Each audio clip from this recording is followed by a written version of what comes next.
যাই, মাঠ থেকে একটু ঘুরে আসি। যাও, পাখিগুলো ফসলগুলোর খুব ক্ষতি করে। তার জন্যই তো আমি মাঠে যাচ্ছি। তুমি তাড়াতাড়ি দুটো রান্না করে নাও। এই বলে টুকাই মাঠের দিকে যাওয়ার জন্য রওনা হলো। ওই দেখো, জমির মালিক আসছে। কি হয়েছে গো? না, আমি পালাই। এই বলে পাখি দুটো উড়ে গিয়ে গাছের ডালে বসলো। কবে যে ভালো করে সবজিগুলো উঠবে, হাতে যে একদম পয়সা করিনি, কি করে যে চলবো জানি না। কি গো, তুমি মাঠ থেকে আসলে? হ্যাঁ, আমি মাঠ থেকে আসলাম, কিন্তু তোমাদের সব সময় বলি একটু মাঠের দিকে যাও, কিন্তু তোমরা তো আমার কথাই শোনো না। কেন, কি হয়েছে বাবা? তুমি এত বকাবকি করছো কেন? আর বলিস না মা, মাঠের ফসলগুলো যে পাখি গরু ছাগলে নষ্ট করে দিল। কি যে বলো বাবা, তোমার কথা শুনে আমার হাসি পাচ্ছে। কেন তোর হাসি পাচ্ছে মা? তুমি যে বললে বাবা পাখি সব নষ্ট করে দিচ্ছে, তাই শুনে আমার হাসি পাচ্ছে।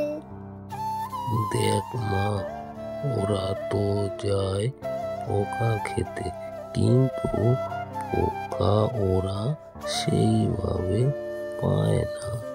কেন বাবা, ওরা পোকা পায় না? পায় না বলতে তা না, মানে তাদের যেই পরিমাণ দরকার সেই পরিমাণ পায় না। কেন বাবা পায় না ওরা?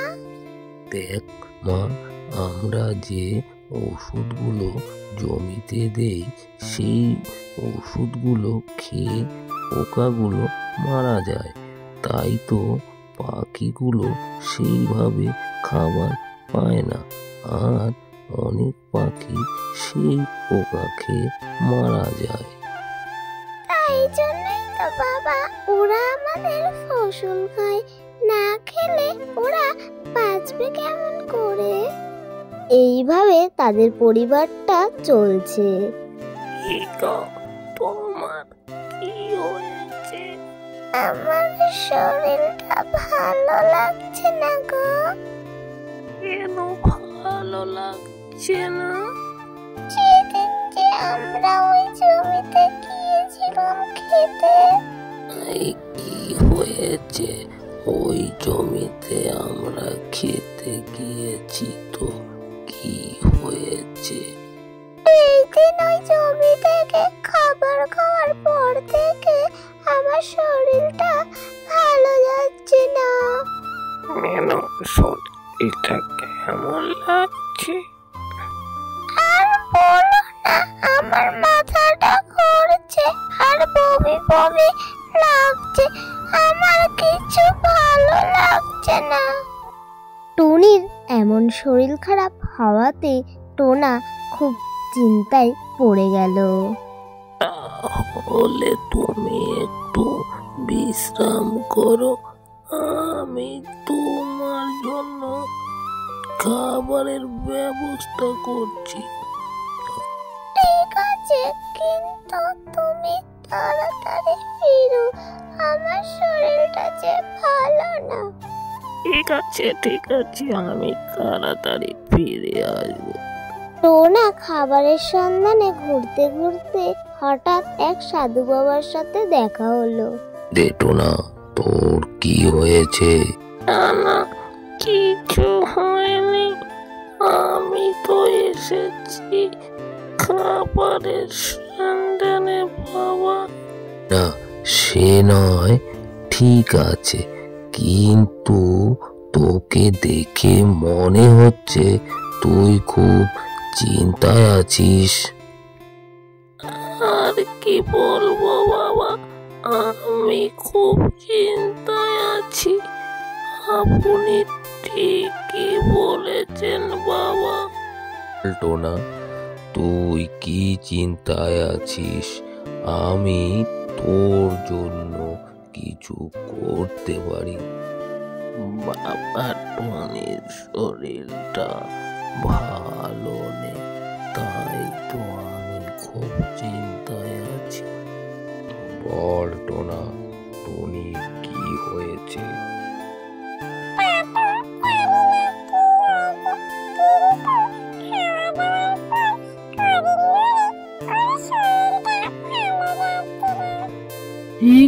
ঠিক আছে, আমি বুঝেছি ওর কি সমস্যা হয়েছে।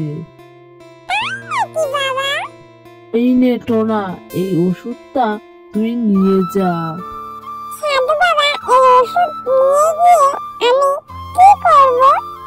এই ওষুধ নিয়ে গিয়ে তুই টুনিকে খাইয়ে দে, তাহলে টুনি ভালো হয়ে যাবে। সাধুর এই কথা শুনে টোনা যেতে লাগলো। বন্ধুরা, এই ভিডিওটি এই পর্যন্তই। এই ভিডিওর নেক্সট পার্টটি খুব শীঘ্রই আসছে তোমাদের সামনে। এই ভিডিও নেক্সট পার্টটি দেখার জন্য চ্যানেলটা অবশ্যই সাবস্ক্রাইব করে পাশে থেকো। খুব শীঘ্রই আসে নেক্সট পার্ট দেখতে কিন্তু বন্ধুরা ভুলো না। টাটা।